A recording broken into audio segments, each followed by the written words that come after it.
Pemirsa, untuk mengawali informasi pada hari ini mengenai UPTB Samsat serta Satlantas dan Dishub Prabu Mulih gelar operasi kepatuhan lalu lintas dan pajak kendaraan bermotor. Dari operasi yang telah dilakukan selama 3 hari tercatat puluhan motor yang menunggak pajak.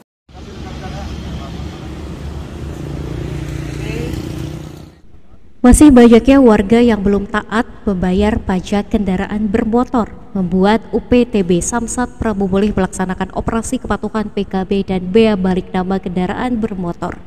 Operasi yang dimulai sejak Senin 22 Mei hingga besok 25 Mei 2023 tersebut juga diikuti oleh Satlantas Polres Prabu Mulih dan petugas Dishub.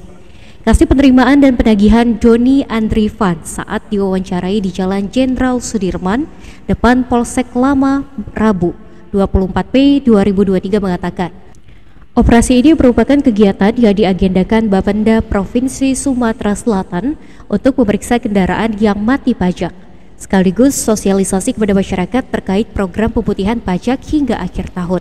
Sejak Senin hingga hari ini sudah ratusan kendaraan yang terjaring razia PKB. Dari jumlah itu setidaknya ada 30 hingga 40 kendaraan yang mati pajak. Pihaknya pun berharap pengendara yang nunggak dapat memanfaatkan program pemutihan dan langsung membayar PKB di mobil samling yang disiapkan di lokasi operasi. Dan hasil daripada beberapa hari ini lebih kurang telah terjaring sekitar 100 unit kendaraan bermotor roda 2 dan sekitar 3 atau 40 unit kendaraan R2 yang rata-rata kami temukan ini masih ada saja yang kendaraannya mati pajak.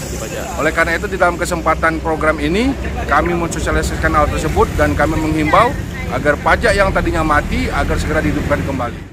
Selain pemeriksaan PKB, Satlantas Polres Prabu Mulih juga memberhentikan pengendara yang tidak melengkapi perlengkapan berkendara, namun bersifat preventif dan represif, yakni menegakkan hukum dalam bentuk teguran secara tegas dan simpatik.